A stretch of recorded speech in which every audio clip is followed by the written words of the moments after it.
Bueno, buenas tardes, bienvenidos.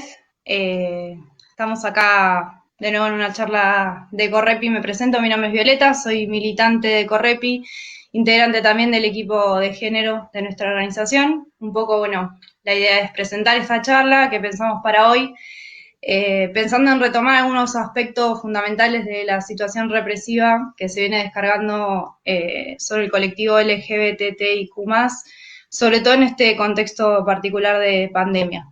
Pensamos esta charla también en esta fecha, porque ayer justamente se cumplían 5 años de lo que fueron las movilizaciones masivas del TJ en nuestro país y después, bueno, fueron emergiendo en distintos lados, que fueron también producto de la lucha histórica del movimiento. Y un poco la idea es ir recuperando lo que se fue acumulando hasta ahora en ese proceso, cómo lo fuimos profundizando, qué fuimos aprendiendo, y también particularizar en hacia dónde tenemos que seguir construyendo, ¿no? ¿Qué nos falta? A dónde enfocarnos un poco. Sabemos, lo venimos denunciando colectivamente, que desde que empezó esta cuarentena, desde el decreto 297/2020, se vio un aumento considerable de la violencia machista en todos los aspectos. Justamente ayer, que era 3J, 3 de junio, nos enteramos que en la provincia de Chubut, luego de que 6 personas en manada violaron a una piba de 16 años, se calificó ese delito al principio como abuso sexual con acceso carnal grabado, pero después fue minimizado por el fiscal Rivarola, que es quien estaba a cargo de la causa, como desahogo sexual de los violentos, dando cuenta una vez más de lo que es la violencia estructural machista en el poder, ¿no? Decimos y lo venimos denunciando que fue aumentando la cantidad de femicidios, transfemicidios y travesticidios, justamente en este contexto de pandemia. Y esto deja a la vista de nuevo que en este contexto aumentan los riesgos a los sectores de la población más vulnerados estructuralmente, como es el colectivo del que vamos a hablar justamente hoy. Y bueno, y por eso seguimos exigiendo, entre tantas cosas, la declaración de la emergencia contra la violencia machista, pero que se recrudece mucho más cuando vienen acompañados que vienen de la mano del aparato represivo del Estado, ¿no? En ese sentido, queríamos también recuperar algunas de las exigencias que nos parecen más inmediatas en este contexto. Entre ellas está la aprobación del proyecto de ley de interrupción voluntaria del embarazo de la campaña para todas las personas gestantes. Para que tengamos derecho a decidir, necesitamos que haya aborto legal, seguro y gratuito. Que el Estado destine el presupuesto necesario para un plan de prevención y erradicación de la violencia de género acorde a la emergencia que vivimos. La efectiva aplicación del protocolo de búsqueda inmediata, el cese de la persecución y represión a las personas en situación de prostitución y los trabajadores sexuales, la implementación del cupo laboral travesti trans y, por último, verdad y justicia para todas las personas muertas en manos del heterosis patriarcado. Y bueno, si les parece, vamos a darle la bienvenida a las personas que están invitadas para esta charla, que nos van a acompañar hoy. Por un lado, nada, saludamos a Lara Bertolini, feminidad travesti, teórica, activista en defensa, creación y promoción de derechos de las personas transgénero, transexuales, travesti y no binarias, directora de Trabazona, trabajadora del Ministerio Público Fiscal de la Nación, estudiante de abogacía, autora del libro de teoría crítica travesti y transgénero que se llama Soberanía Travesti, una identidad argentina. Y bueno, bienvenida Lara, gracias por estar acá. Gracias, buenas tardes. Y por otro lado, nuestro compañero Mariano Urteaga, Coco, que también es militante de nuestra organización, de Correpi, también integra el equipo de género de nuestra organización. Bienvenido, Coco, gracias por estar. Bueno, buenas tardes, Viole, buenas tardes, Lara. ¿Cómo le va? Bueno, si les parece, arrancamos con algunas preguntas que estuvimos pensando. Empezamos con Lara, una pregunta para vos. En realidad nos interesaba primero que desarrolles un poco a partir de tu reclamo por el reconocimiento de tu identidad como feminidad travesti y de la conquista histórica que constituyó para tu colectivo la aprobación de la ley de identidad de género. y que nos cuentes un poco cómo influye el no reconocimiento de las identidades no binarias en la vulneración de derechos al colectivo travesti trans.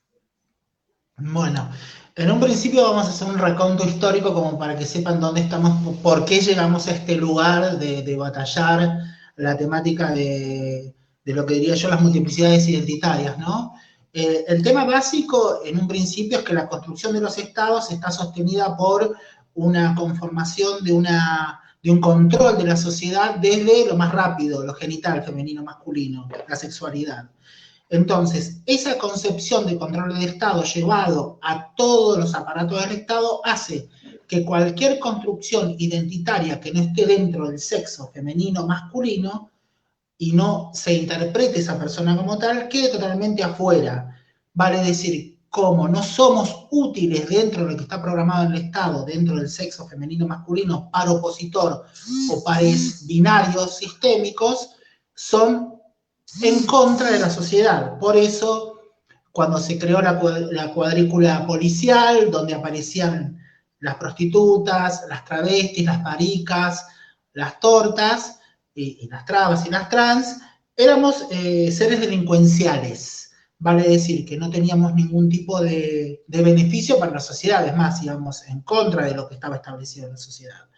En base a la moral y las buenas costumbres, un término muy utilizado aún en el ambiente jurídico, y muchas veces este tema de hablar de la moral tan instaurado en la sociedad, ¿no? La moral respecto de quién.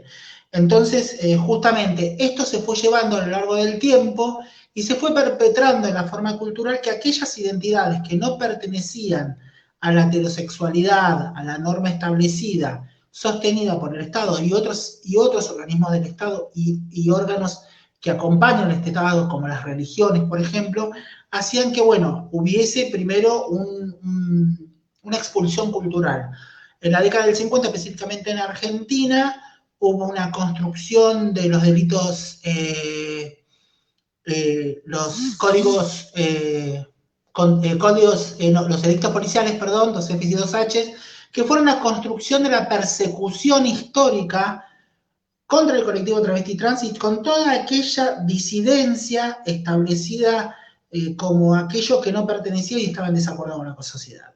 Esto se llevó por más de, piensen, hasta el año 97, año 94 hubo reforma constitucional, ingresan los derechos humanos, ingresa el derecho al respeto, al trato digno humano, y entra esta cuestión de, más adelante nosotras empezamos a reclamar nuestra identidad. ¿Por qué? Empezamos a reclamar nuestra identidad porque hay un principio fundamental en la Argentina que, como somos una nación de varias naciones creadas y constituidas, llegada por la colonización, por la movida económica, por las guerras, que mucha gente vino para este país, amén de que en la historia se hizo un proceso de colonización con exterminio, en realidad en sí, la propia Argentina, pueblos establecidos que hayan sido respetados y se puedan tomar como pueblos soberanos, fueron aniquilados. Entonces, ¿desde dónde se construyó la Argentina? El concepto de patria, de nación. Desde aquellos que han llegado, de los simbolismos que se ha creado para construir esta imagen de nación nueva, y a la vez desde la lucha del trabajador. Los trabajadores en un principio fueron los primeros en reclamar los derechos. Desde 1910, y fue constituyéndose rápidamente a lo largo del paso del tiempo. Cuando vieron que las fuerzas de los trabajadores y los reclamos de los trabajadores eran muy fuertes, bueno, dictaduras militares, los procesos consecuentes de las dictaduras y las economías. Entonces vemos aquí cómo, luego de la dictadura, se empieza a reclamar por la identidad de esas personas que fueron desaparecidas, torturadas y extinguidas. Y ante eso, y con la lucha feminista aunada, nosotros nos dimos cuenta que teníamos una identidad, nos dieron a entender que teníamos una identidad, y empezamos a reclamarla. Año 97, haciendo más rápido, edictos policiales fueron derogados, aparecen los códigos contravencionales, empiezan a haber las luchas por los derechos de las personas trans, LGTBI, la CHA, los putos peronistas y todas las organizaciones que vienen hace décadas peleando por los derechos.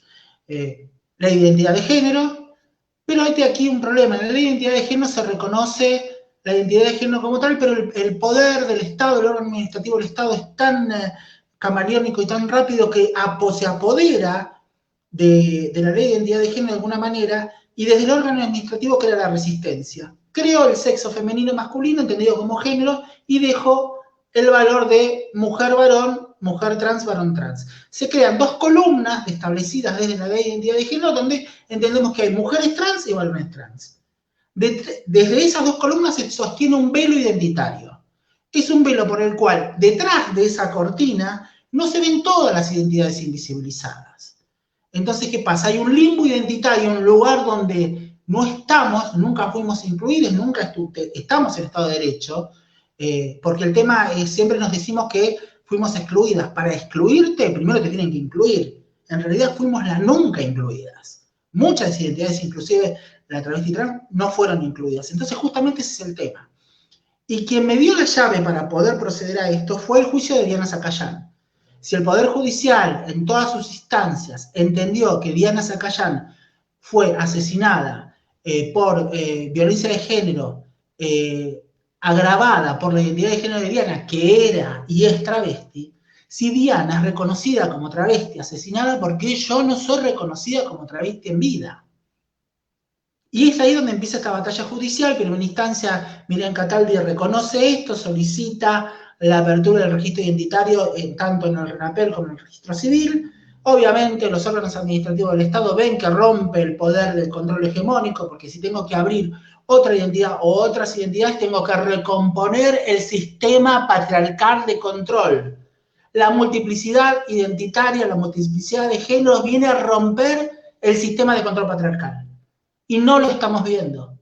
Hay que pensar en un más allá del feminismo con este sentido identitario. El feminismo, unado a la lucha identitaria en toda su universalidad, va a poder romper el sistema de control patriarcal, porque tiene que recrear nuevamente el sistema de control, y ya no va a ser sobre los cuerpos. Va a tener que negociar sobre el tema identitario, y no solo es la identidad transgénero o la identidad de género. La identidad de los pueblos originarios, la identidad de los pueblos los pueblos de otros países. Se ha roto la barrera de la nación soberana con el concepto territorial por las migraciones masivas que se dan en el mundo. Entonces, quienes hoy construyen un Estado no son el territorio y la protección económica, son los grupos sociales que establecen y sostienen ese Estado. Gran dilema y gran paradigma para el capitalismo y el patriarcado, entender esto. Y nosotros recién lo estamos viendo y estamos teniendo esta fórmula para poder enfrentarlo. Justamente el tema de la lucha identitaria va en este sentido. Yo quiero ser soberana de mi cuerpo. Quiero tener la decisión sobre mi cuerpo, territorio y mi identidad. ¿O acaso hay alguna ley que prohíba mi reconocimiento identitario? ¿O acaso no es un derecho humano? ¿O acaso no lo dice el mismo Código Civil, la dignidad humana? Entonces tenemos que repensarnos, ¿en qué entendemos dignidad humana? ¿En el paro opositor o en las identidades en general? ¿Y en qué entendemos derechos humanos si está establecido siempre la teoría desde el varón? Hay que repensar eso. Justamente esto se fue llevando a muchas instancias judiciales, y en un momento una Cámara lo rechaza diciendo, bueno, no podemos, y lo dice textual en el fallo de la Cámara, no podemos reconocer la identidad de Lara porque tendríamos que cambiar todo el sistema de control del Estado. Gran dilema, ¿no? Yo me quedo sin identidad, mucha gente, millones de personas se quedan sin identidad porque el Estado no puedo cambiarlo porque me lo rompen el control estructural. Las metodologías tienen que hacerlas. El cambio va a ser paulatino, obviamente, pero bueno, justamente es exigirle esto al Estado. Hoy por hoy este caso llegó a la Corte Suprema de Justicia de la Nación junto con mi abogado popular del Hormiguero, Emilio Buggiani, y cuando ya estaba en la instancia del recurso extraordinario, se sumó la doctora Alejandra Gil Carbó, ex Procuradora General de la Nación, y fue rechazada el recurso extraordinario. Entonces ahora estamos entrando con un recurso de queja donde solicitamos la apertura por el tema del derecho a la dignidad humana, el derecho a la identidad, pactos internacionales, ley 26743, 7522 de la Constitución Nacional, opiniones consultivas internacionales, y sumado a esto, viene acompañado para la apertura de esta queja las organizaciones internacionales y las organizaciones del país. Y esto va a ser, si llega a la Corte Suprema de Justicia, un caso hermoso jurídico que va a quedar en la historia. Y otra vez la Argentina da el primer paso en la lucha identitaria, en la lucha de derechos humanos, y otra vez las trabas que tanto nos denigran, que tanto nos denotan, que tanto se ríen, seguimos construyendo democracia, seguimos construyendo derechos, a pesar de todo, siempre digo lo mismo. Tomando la posta una vez más, las trabas. Sí, justo ayer intercambiamos 2 palabras probando esto, lo de la charla, y hablamos también de cómo eso incluso nos hace imposible visibilizar violencias o crímenes. Lo comentábamos en relación al problema de sistematización, incluso en nuestro caso de archivo, de personas asesinadas por el aparato represivo del Estado, y cómo no podemos hacer visible incluso esas identidades por la violencia que se descarga, ¿no?, en relación a esto. Bueno, acá, nada, queremos agradecer los saludos que están llegando a montones de las personas que nos están viendo. Agradecemos a Silvia, Cristina, Lorena, Vane, Andre. Les recordamos que nos pueden ir mandando preguntas que las vamos a ir leyendo, los comentarios, y vamos a tratar de pasar todos, ¿sí? Bueno, Coco, Mariano, perdón, no me acostumbro. Nada, si querés contarnos un poco en qué contexto Correpi, como organización antirrepresiva, toma la decisión de crear un equipo que aborde específicamente la problemática del movimiento de mujeres y el colectivo LGBTIQ+, y cómo dirías que esta experiencia se liga con las luchas históricas de nuestra organización. Bueno, primero quiero agradecerle a Lara la participación, quiero celebrar que podamos estar haciendo este ciclo de charlas. Yo creo que es muy importante en este contexto de pandemia y bueno, y el aislamiento social preventivo y obligatorio que requiere, que pensemos formas de no estar desconectadas. Bueno, lo de la movilización virtual, que también tuvo intervenciones en el espacio público, obviamente mucho más reducidas por todo el tema de la pandemia, en el 3 de junio, y digamos, nos permite de alguna manera, para mí, estar más organizadas y alertas ante todas estas situaciones, como la que contabas vos, Viole, del caso de Chubut, que la verdad es terrible, digamos. No hay palabras para describir cómo la justicia sigue siendo, digamos, sigue violentando tanto desde una perspectiva patriarcal, desde una lógica patriarcal a las mujeres, bueno, y a todas las identidades no binarias y a todos los seres que no somos varones cis heterosexuales. Dicho esto, bueno, contar un poco, vos seguramente me podrás agregar mucho a mi intervención, porque bueno, hemos emprendido juntos este camino. El equipo de géneros y disidencias de Correpi es un espacio que se empieza a armar en el 2017. Está muy ligado, digamos, a 2 procesos. Si yo para explicarlo tengo que hablar de 2 procesos. Uno más general, que se vivió, que se vive en la sociedad, que se vino gestando desde mucho antes, en la sociedad, en las organizaciones políticas y sociales del campo popular como la nuestra, que tiene que ver con el avance del feminismo, de los feminismos, del transfeminismo y de las disidencias sexuales, y tiene que ver sobre todo en las organizaciones mixtas como Correpi, en las que militamos junto con compañeros, varones, heterosexuales, cis, empezar a discutir un poco las lógicas patriarcales que impregnan, digamos, todos los espacios de la sociedad, y empezar a teñir todas las problemáticas del campo popular con una perspectiva de género y con una perspectiva disidente. Hasta ahí el proceso más general, ¿no? Que digamos que seguimos transitando, nosotros lo llamamos un proceso de despatriarcalización, entendemos que es algo que es un proceso abierto. que el machismo va a seguir estando presente mientras sigan las desigualdades, pero que lo importante, sobre todo en las organizaciones, que tenemos una perspectiva transformadora de la realidad y cuestionadora de la sociedad vigente, lo importante es qué acciones tomemos en relación a eso. Y por otra parte, un proceso que tiene que ver más con la coyuntura política en la que surge el equipo de géneros y disidencias sexuales, que tiene que ver con todo lo que fue, con nuestra historia reciente, que tiene que ver con todo lo que implicó, todo lo que significó la gestión de Cambiemos en el Estado, ¿no?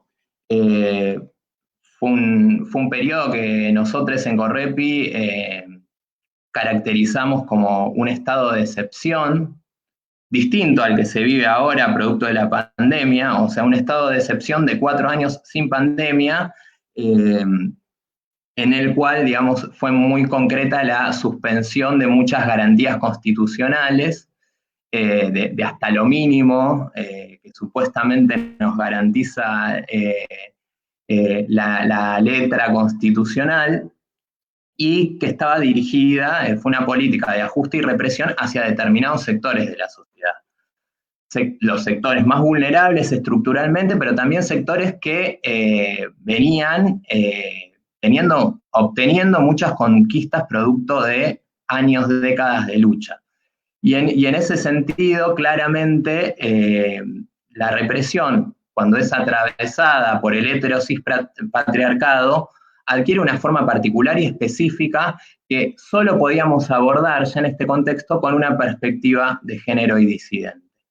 Para hacer un reconto muy rápido, seguramente me voy a olvidar de muchas cosas, porque lamentablemente fueron muchas las cuestiones que sucedieron durante todo el periodo de Cambiemos.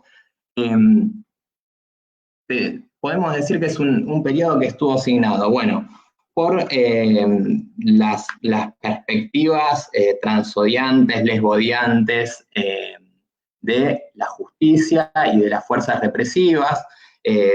Tenemos casos emblemáticos que son procesos judiciales que todavía están abiertos, como el procesamiento de Iggy, de Joe Lemonge, recientemente, bueno, el de Luz Aimé, que Lara es parte de esa comisión y seguramente en las próximas intervenciones va a desarrollar un poco más, donde siempre la justicia aparece, digamos, el Estado aparece criminalizando a las maricas, a las lesbianas, a las personas trans, y además siendo garantes de las violencias patriarcales que recibimos. Y por otra parte, un aumento de consultas por detenciones arbitrarias, de brutalidad policial, que nosotros siempre decimos que lo que llega a nosotros es una muestra mínima, lo que se logra visibilizar de una situación que es sistemática. En este sentido, bueno, el caso de Marian Gómez fue un caso emblemático que nosotros intervinimos desde el momento de su detención y que estuvo asignado, bueno, por el lesbo-odio, por el cinismo también. Yo recuerdo, nosotros tenemos mucho la discusión en relación a si sirve para algo formar a las fuerzas policiales, es un matiz que tenemos en discusión con muchos compañeros de lucha. A mí no se me va a borrar nunca el comisario que estaba a cargo, el jefe de servicio en la comisaría en la que detuvieron a Marian después de haberla golpeado, bueno, y una cantidad de vejaciones que son bastante públicas, que lo primero que nos dijo cuando fuimos con un compañero a preguntarle sobre su situación es que eso no era una cuestión de género y que él tenía una maestría en derechos humanos y capacitaciones en género encima, por lo cual lo que vemos es que no es un problema de capacitación o no, sino de una cuestión de delegación del Estado a esa institución para cuidar los intereses de los pocos sectores privilegiados. Digamos, en un Estado desigual es improbable, es un oxímoron pensar en una policía buena, en una policía democratizada, como dicen en muchos casos.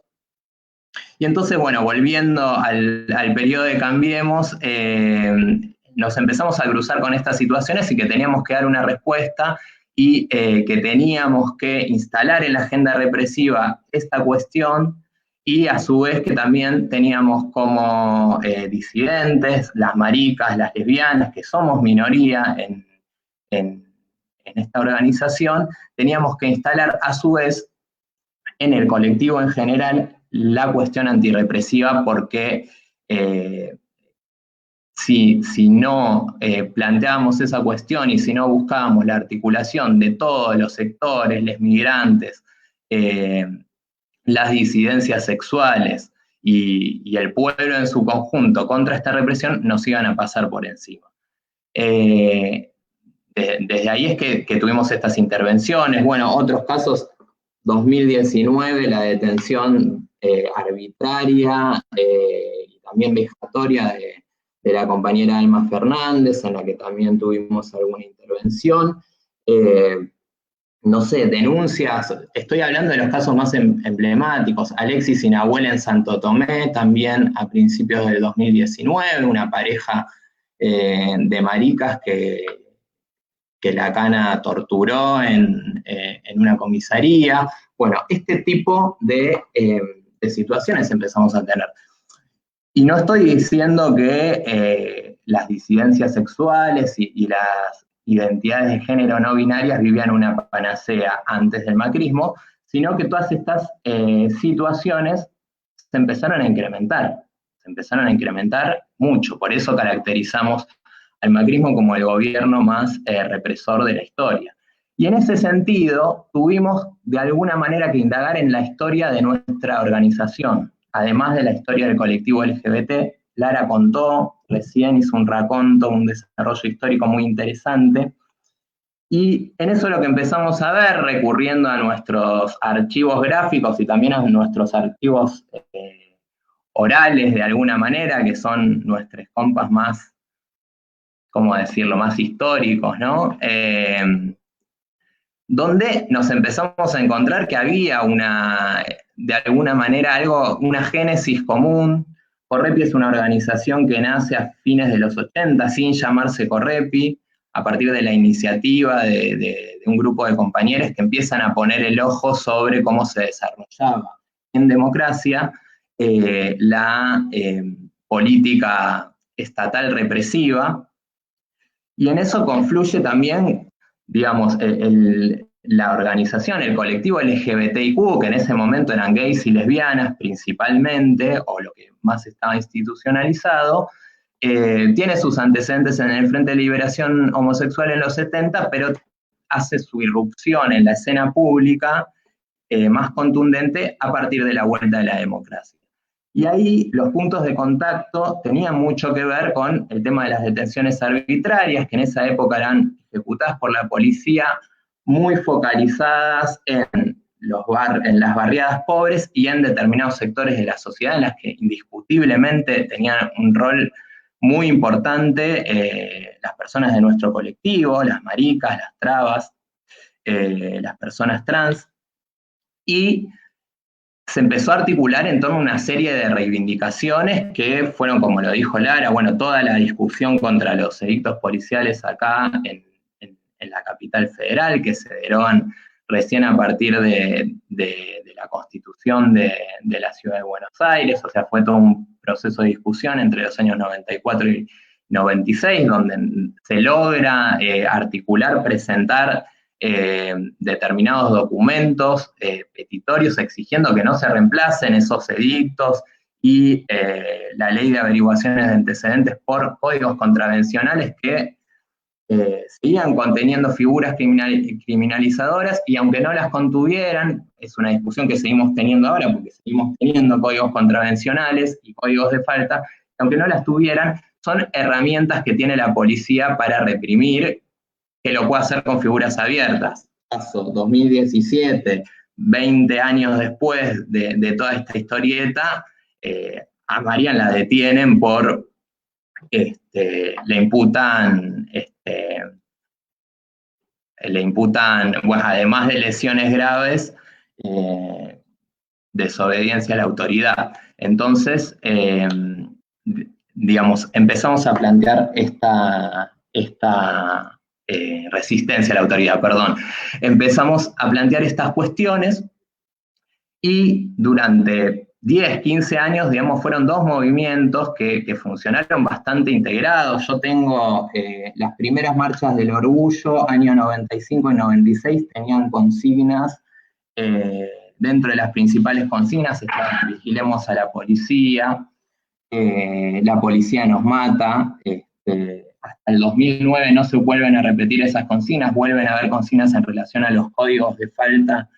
En el 2009 los códigos de falta que seguían vigentes en algunas provincias, y en el 2017 y en el 2019, ¿qué pasa? Vuelve a estar presente como una de las principales reivindicaciones, ¿no?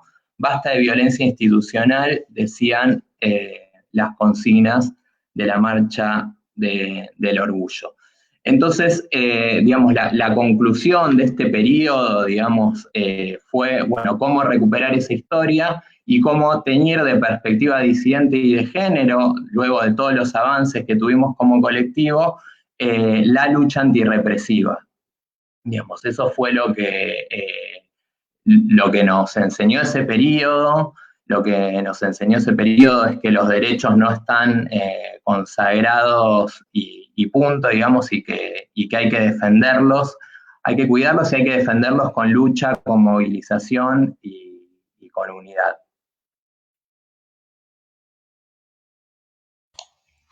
Bueno, interesante ver toda esa historización hacia atrás. No, están llegando un montón de comentarios, como por ejemplo, comenta Mariana Bober, que acá falta empezar a nombrar basta de mutilaciones normalizadoras genitales infantiles, la I es intersex. Bueno, después en relación a justo el caso que hablábamos de la provincia de Chubut, gente que habla de la calificación de este fiscal Rivarola como desahogo sexual a una violación. Piden juicio y castigo, que sean responsables, y también gente agraviando a la yuta, no sé por qué será, eso también está llegando a montones. Si quieren avanzamos con otras preguntas que estuvimos pensando.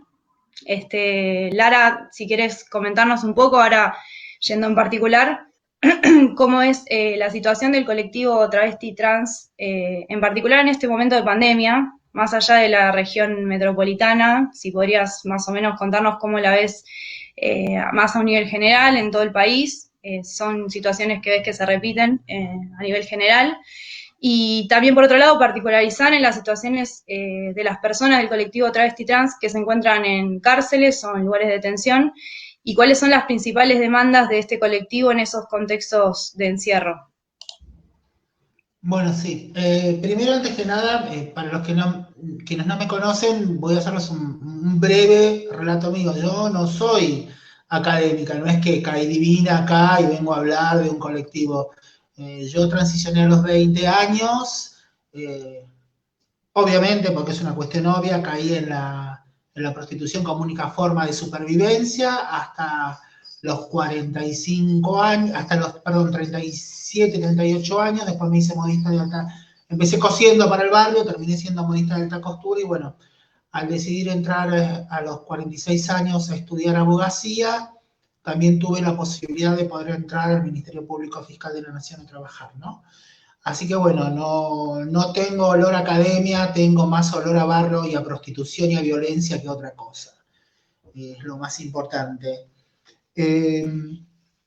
¿Cómo influye, cómo es la situación del colectivo? Bueno, principalmente tenemos que pensar que hay una inexistencia de políticas públicas para el colectivo travesti trans, por lo que hablamos anteriormente. Si no hay registro identitario, no podemos hacer una metodología de aplicación de derechos sociales, de políticas de seguridad social, de ningún tipo de política pública, porque no tienen el marco estructural de las situaciones problemáticas, o mejor dicho, las situaciones a resolver que tiene el colectivo travesti transgénero, ¿no? Que es una población, creo, por demás vulnerada y por demás estigmatizada y violentada.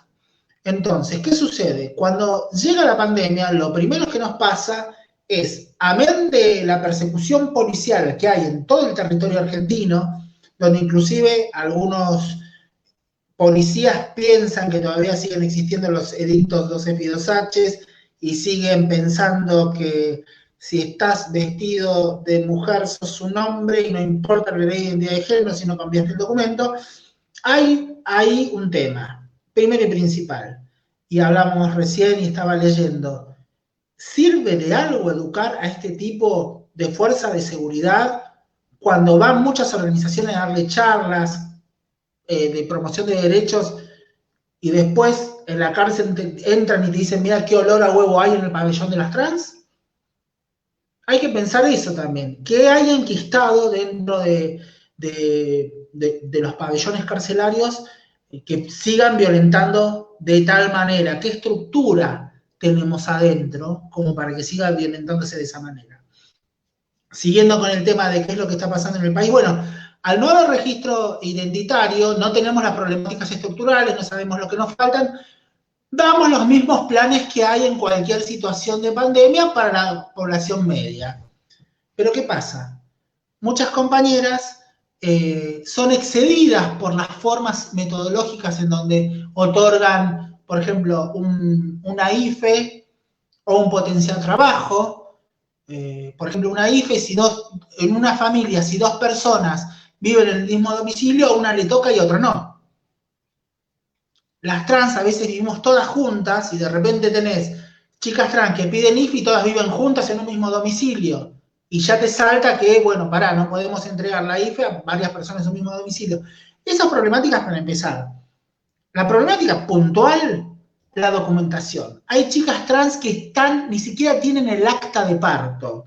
Entonces, ¿qué van a poder solicitar una IFE, un subsidio habitacional, una pensión no contributiva por una enfermedad crónica?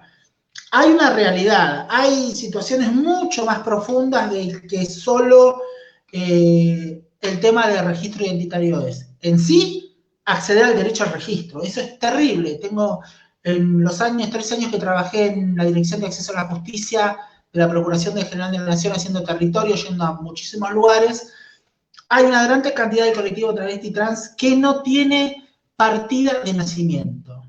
Por ahí tienen acta de parto.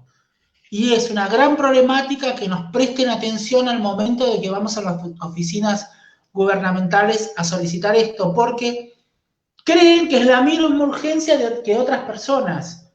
Pero está en la situación que hay chicas que, amén de empezar el trámite, ya se agarran la cabeza para, viene una trans, pide el documento, le hacemos el documento primero el originario, como le digo yo, después el de la identidad. Entonces de repente se te hace de un trámite que debería ser sencillo, mucho más largo.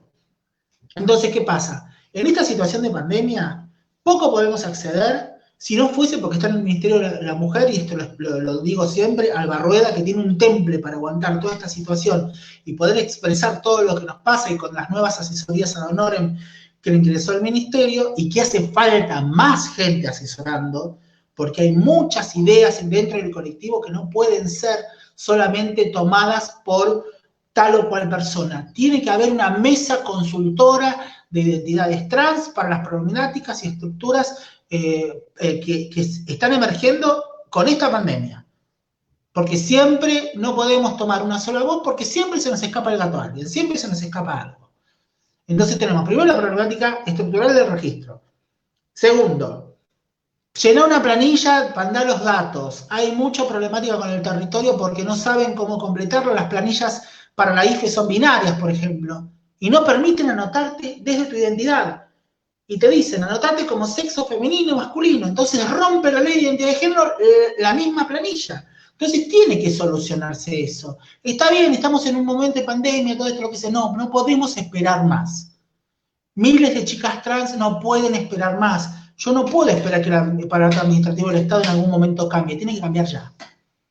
Entonces, bueno, con la lucha de todos los colectivos, dado que como no hay ningún registro del Estado, está todo desguazado, no se entiende qué se va a hacer, fue el mismo colectivo LGTBIQ+, que actuó a nivel federal para poder registrar a todas las chicas y todas las personas trans y no binarias en la IFE. Entonces, bueno, vamos teniendo ese tema más o menos solucionado. También el tema de la vivienda. Hubo chicas acá en Capital Federal que las quisieron echar de hoteles, de departamentos. Salieron organizaciones a frenar en Constitución, muchísimo. Había, de hecho, un hotel donde lo tenía una persona, un hotel de alojamiento donde tenía a las chicas durmiendo ahí y les cobraba por los clientes que llevaban. ¿Trata o no trata?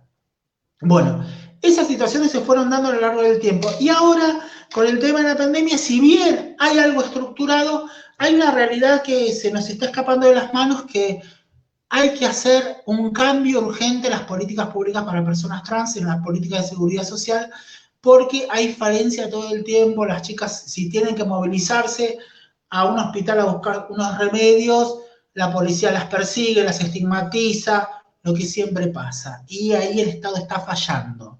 Tiene que haber otro tipo de organizaciones. Tenemos que plantear que si ya que hay una, por ejemplo en Capital, si está el cupo laboral trans y el Estado no lo cumple, que Seguridad Social se haga cargo de eso y que las chicas trans no estén más paradas en la esquina. Con pandemia y todas las chicas están en la calle paradas tratando de buscar un mango. Yo salgo 3 o 4 veces por semana a recorrer Constitución, Montserrat, el centro, y en Constitución las chicas siguen yendo porque están muertas de hambre. Y ni te cuento las chicas trans migrantes. A pesar de la violencia estructural, a pesar que el narcotráfico encontró el fusible perfecto para tenerlas como narcomenudeantes, porque antes si había una mujer saltaba todo el mundo a salvarla. A una trans la matan en el medio de la calle los narcos y nadie dice nada. Entonces el fusible perfecto, la justicia no se hace cargo, a la policía no le interesa y los narcos están chochos. Mato a una, ejemplo de otra, voy y le digo a otra que venda. Eso es lo que pasa. Entonces hay que, bueno, ver también la situación de las compañeras transmigrantes. Y, bueno, y más allá de la región metropolitana, existe la misma problemática. Hay muchas compañeras que están en lugares donde la verdad la persecución contra las identidades es terrible y yo creo que habría que pensar justamente en una mesa federal trans desde el Ministerio de la Mujer para empezar a solucionar estas personas. Y también, insisto, alguna vez hablé que el Ministerio Público Fiscal de la Nación debería abrir una fiscalía, una unidad fiscal trans, porque los crímenes y todas las situaciones de violación de derechos es tan grave que el sistema judicial no está preparado. Como muchos comentarios que acá leía, y uno me llamó poderosamente la atención, que decía específicamente que la justicia, hay que dejar de llamar justicia al poder judicial heteropatriarcal. Hay que dejar de llamarlo justicia. La justicia se basa desde textos en donde lo que entra en razón de esos textos es lo que le sucede a la sociedad. Nosotros no estamos dentro de esa sociedad.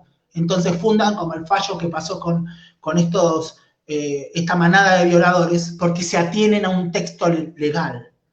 Ni siquiera pueden tener la comprensión de que tienen que tomar las problemáticas sociales en la fundación de los fallos o de los dictámenes de los fiscales.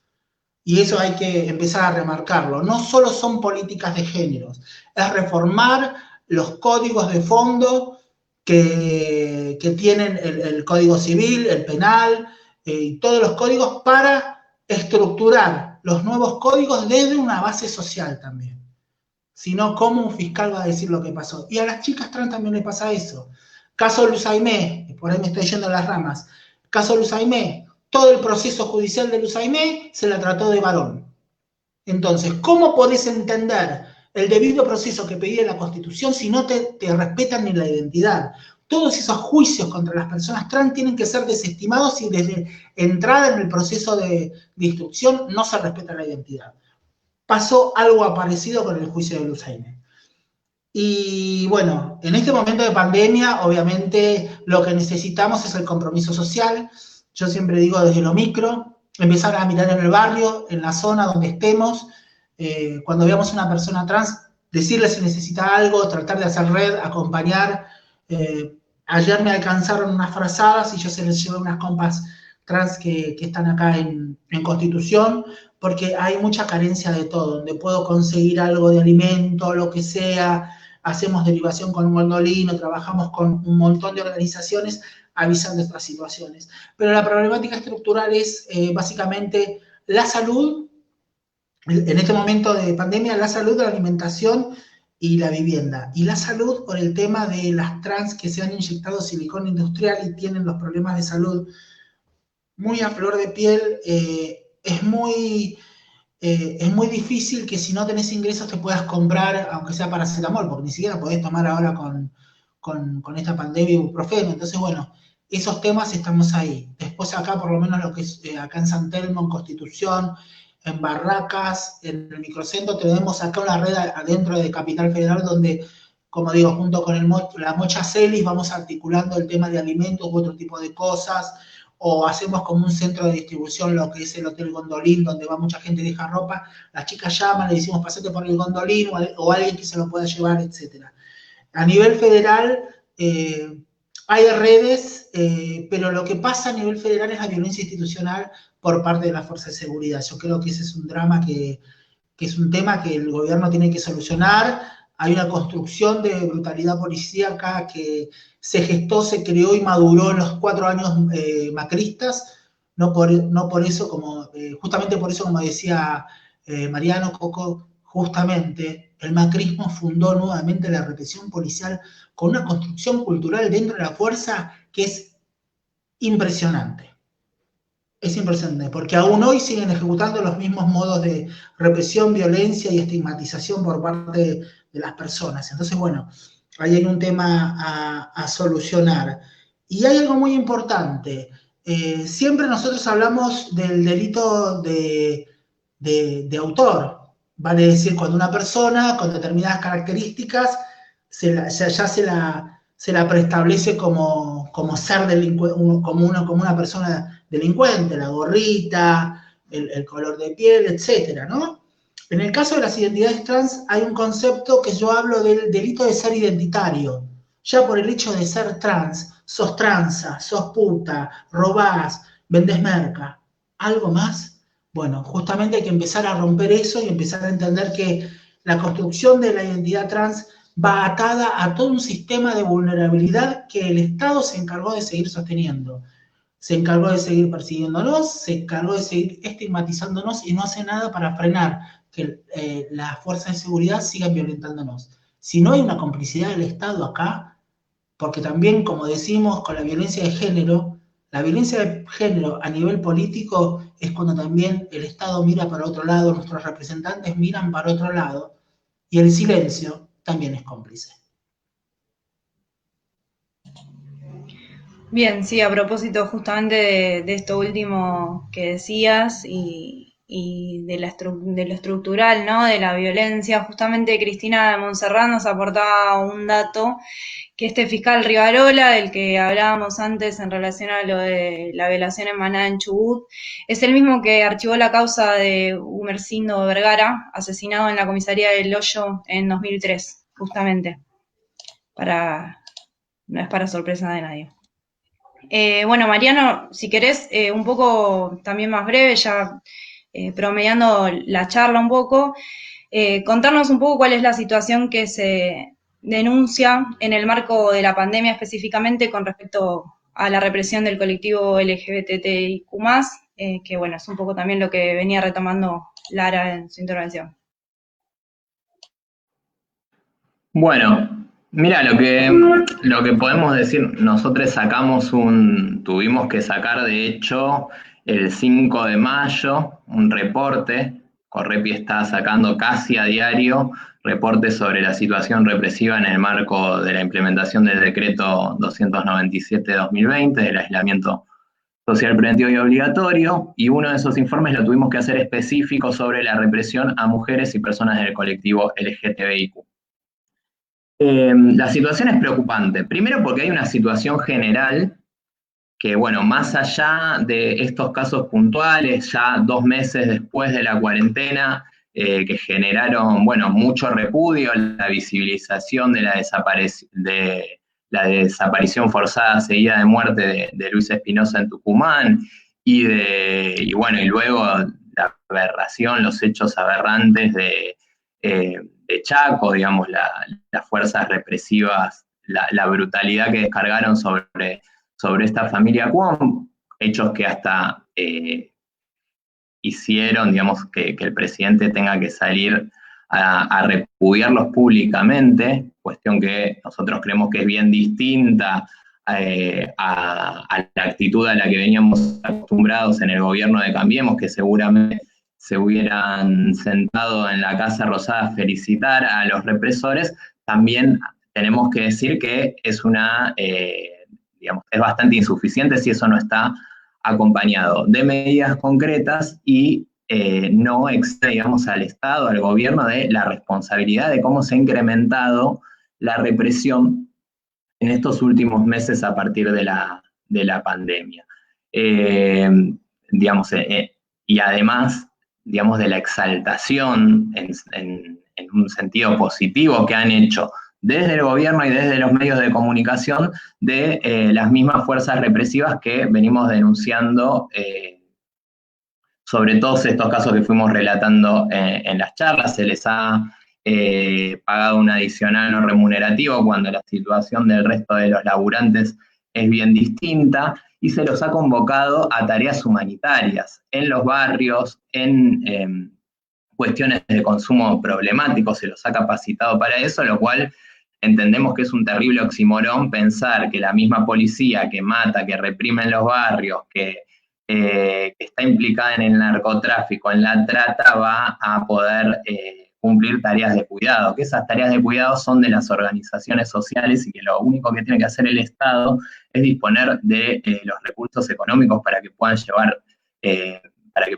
a cabo, no meter a la policía en nuestros espacios. Eso por una parte.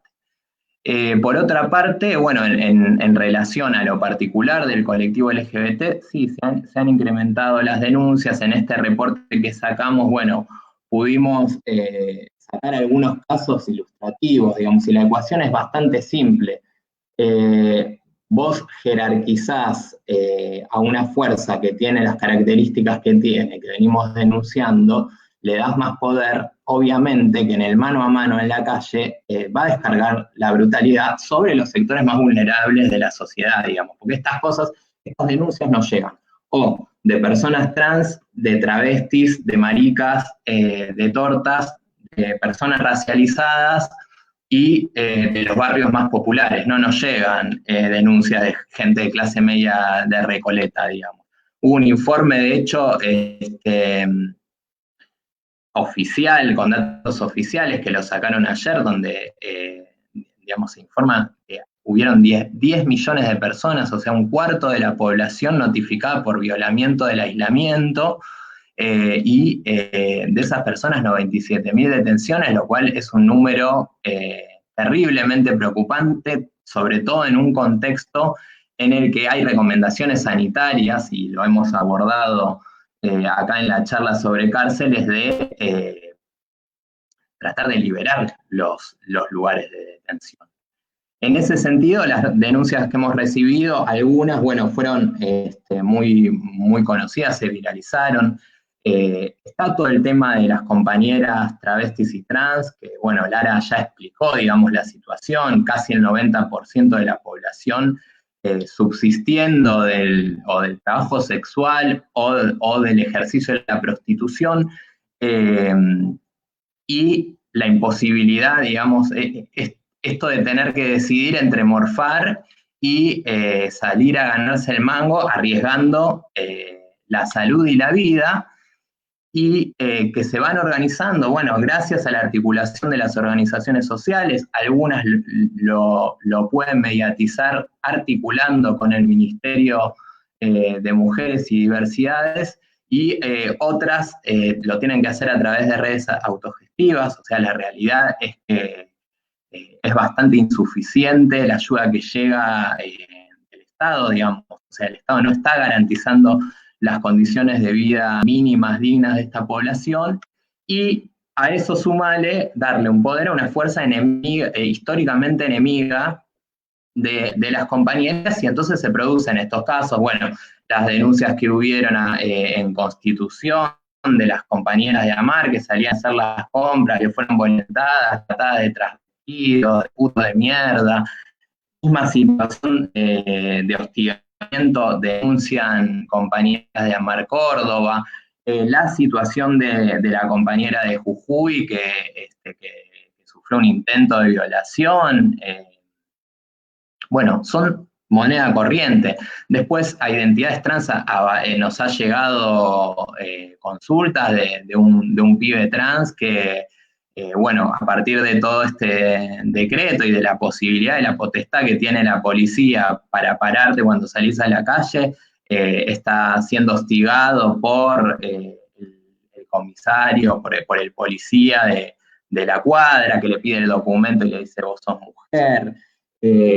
Recibimos denuncias de 2 maricas de Bahía Blanca que también fueron detenidos, estaban yendo a cumplir con tareas de cuidado y fueron detenidos, golpeados en una comisaría, y seguramente me estoy olvidando de una cantidad de cuestiones en función de redondear, pero esta es la situación que se está viviendo. Ni hay que hablar de la situación de las cárceles que nosotros venimos denunciando, que ya para la población general hay una problemática estructural muy preocupante en las cárceles antes de la pandemia, que se incrementa, que se desnudó con esto de la pandemia. Bueno, cuando eso está atravesado por las violencias heterosis patriarcales, es terrible. Tenemos población trans, el 70% de las compañeras que están detenidas por causa de estupefacientes, el 80% sin causa firme. Entonces me parece que digamos que sí, que hay que salir urgente a denunciar y a visibilizar estas cuestiones que la verdad son preocupantes, digamos, y que la verdad que tenemos que exigir una intervención concreta en el cese de estas violaciones a los derechos humanos de este colectivo.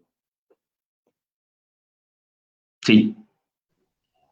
Permitime agregar, perdón, Violeta, Sí, permitime agregar rápido, sí, bueno, no, dale, el tema justamente de cárceles, que es a lo que íbamos. Bueno, primero, las identidades trans, viste, para pedir una domiciliaria, bueno, domicilio, ¿dónde? ¿Dónde si vivimos en hoteles que los pagamos cuando salimos a hacer el mango? ¿Cómo hacemos? El caso, hay uno de Otrans que pudo conseguir que varias chicas vivan en una casilla, en algo muy humilde, pero tuvieron que dar un domicilio de esa determinada manera para que puedan tener una domiciliaria. La estigmatización que se sufre cuando das una domiciliaria, porque generalmente dan la domiciliaria donde te fueron a allanar, ¿entendés? Entonces, ahí hay una estructuración tal del sistema de persecución, aunado a la falta de derechos, que es un circuito continuo de violencia de género. Y eso no lo estamos viendo. Y el Estado también es precursor de la violencia de género. En este sentido, con las identidades trans y con muchas identidades que están privadas de su libertad, donde le piden ciertas garantías de propiedad que son inexistentes, ¿no? Entonces también el tema de cuando alguna chica que tiene una discapacidad o una enfermedad crónica, no se cumple con la ley tal, ¿entendés? Entonces las dejan tiradas ahí hasta que se cumpla la preventiva y se exceda al año posterior a la preventiva. El 80% de las compañeras trans por narcomenudeo, la gran mayoría migrantes, y bueno, hay que ver eso, porque también vemos que el Estado no se hace cargo de la situación de la población, y la población sigue estigmatizada, sigue vulnerada, sigue utilizada por otros medios como el narcotráfico, como ya dije, como fusible perfecto. Somos los cuerpos sacrificables, porque nadie pide por nosotras. Yo recuerdo que cuando hubo un abuso sexual por parte de la compañera del norte del país, nadie salió a reclamar. Entonces, ¿dónde está la lucha feminista real? ¿Dónde está ese transfeminismo que hablamos tanto, no? Porque a nosotras nos hacen pelota en un montón de lados y no aparecemos ni en una marcha. Nosotras vamos como borregas, y me hago cargo de lo que digo, a las marchas de Ni Una Menos, pero cuando tenemos que hacer la marcha de los travesticidios, si no fuera por las identidades no binarias, los pibes trans y todas las personas que sufrimos vulnerabilidad y el colectivo LGBTI que se hace cargo acompaña. ¿Y dónde está todo ese feminismo que se dice transfeminista? Yo quiero ver que, no este año quizás, pero el próximo año, el próximo 28 de junio, estalle, porque estamos hartes como el movimiento feminista, estamos hartes como Ni Una Menos. Seamos sororas, seamos empáticas con esta lucha, porque el patriarcado mata a todos, a todos que no estamos en la tranza patriarcal, esa tranza patriarcal que hizo el Estado y que tiene esa mafia patriarcal, que ese pacto, esa omertá mafiosa de bancarse dentro del Estado los crímenes de odio, los femicidios, los crímenes contra las lesbianas, los crímenes contra las maricas. Esos crímenes son crímenes de odio y es todo fuerza patriarcal. Después, bueno, estaba leyendo los informes de las chicas. Justamente la gran mayoría de las chicas está detenida por consumo personal.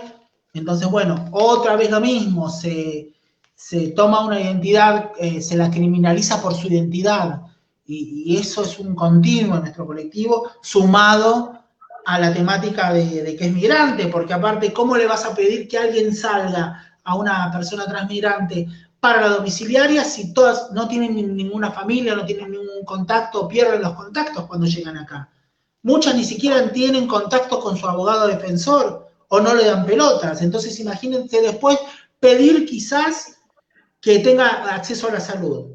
Muchas compañeras trans han tenido problemas de salud, las atienden por arriba, tómate un ibuprofeno que se te pasa y de repente termina con una tuberculosis. O de repente termina con una silicona estallada. O de repente terminan sin la medicación para VIH y se terminan muriendo en la cárcel. Son todas esas cuestiones que, bueno, yo pienso que hay que reestructurar el servicio penitenciario desde quienes ejercen el control de seguridad y desde las personas que están dentro del servicio, que cumplen con las funciones de salud y de trabajo social. Hay muchas personas que no tienen conocimiento de la problemática de la población trans, que se creen que, bueno, justamente por ese armado esquemático del Estado de ser trans es ser igual, vos sos mujer y vos sos varón, no. Las identidades tienen una característica de las problemáticas muy particulares y múltiples, y hay que saber abordarlas, si no siempre nos quedamos en ese concepto de solo ser mujer o varón trans. Hay que pensar en la multiplicidad identitaria y justamente empezar a pensar en los registros, ¿no? Por último, me hice una anotación. Les sugiero que vean el informe de Reset. Dije, es una organización que habla todo, que hizo un informe espectacular sobre la situación de cárceles. También Josefina Alfonsín, que me ayudó a investigar muchísimo de esto. Bueno, el tema del aislamiento en las cárceles con el COVID-19, cuando no tenés ni siquiera el espacio necesario para cumplir el distanciamiento. Son todas esas cuestiones que no vamos viendo. Chicas que me dicen, mirá, nos dan medio litro de lavandina para 10. ¿Y cómo haces? ¿Y cómo haces con la protección de la salud? Bueno, todo lo que está pasando, imagínate intramuros, ¿no? Porque ¿a quién le reclamás adentro? Afuera podés acceder a las organizaciones, adentro no tenés comunicación o te falta la comunicación. Y bueno, hay que empezar a pensar en las políticas de salud y de seguridad social también dentro de los pabellones, porque nuestras compañeras la están pasando mal, nuestras compañeras migrantes la están pasando peor en las calles, y bueno, esto también le viene a plantear al mismísimo Estado, a este gobierno y a otros gobiernos en los que vienen, que hay que cambiar la forma en donde establecemos las problemáticas de las multiplicidades identitarias y empezar a reflejar un cambio directo, no solo en las políticas públicas, sino en la creación de leyes. Creación de leyes para que establezcan que hay nuevos grupos sociales que están emergiendo que no son cubiertos por las leyes actuales, ya que están excedidas en sus problemáticas que no están en consideración. Bien, clarísimo, Lara. Y ahora ya para ir terminando, ya estamos hace un rato en esta charla. Lo que queríamos un poco para ir dando un cierre era recuperar las palabras de Mayta Maya, travesti, feminista, piquetera y anarquista. Justo el 13 de junio se van a cumplir 3 años de su fallecimiento. Nada, bueno, Maite fue una compañera que pisó fuerte en las calles de Córdoba, denunciando las violencias, falta de comida, acompañando a las madres de víctimas de gatillo fácil, la marcha de la gorra, impulsando a la coordinadora de justicia de la PEPA en el 2010 y denunciando la violencia a las trabas, precisamente. Retomarla en sus palabras un poco para pensar un poco nuestras militancias, los feminismos, los transfeminismos.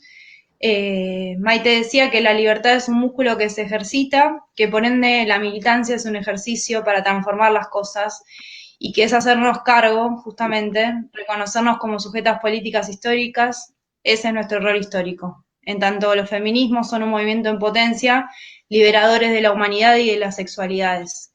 Y un poco, bueno, la idea era retomar estas palabras de la Maite, sobre todo en esto de ejercitar el músculo para la liberación. Y queríamos preguntarles, ya a modo de cierre, así sintético y para ir finalizando la charla, ¿cuáles creen que son las luchas que tenemos que ir dando? ¿Cuáles les parece que es el desafío del colectivo LGBTIQ+, y el movimiento antirrepresivo en este contexto de pandemia? ¿Y cuáles son las principales demandas y exigencias? Cualquiera que quiera contestar, quien quiera empezar, como para dar un cierre. Le doy la palabra a Coco. Bueno, mirá, me tiraste la papa caliente.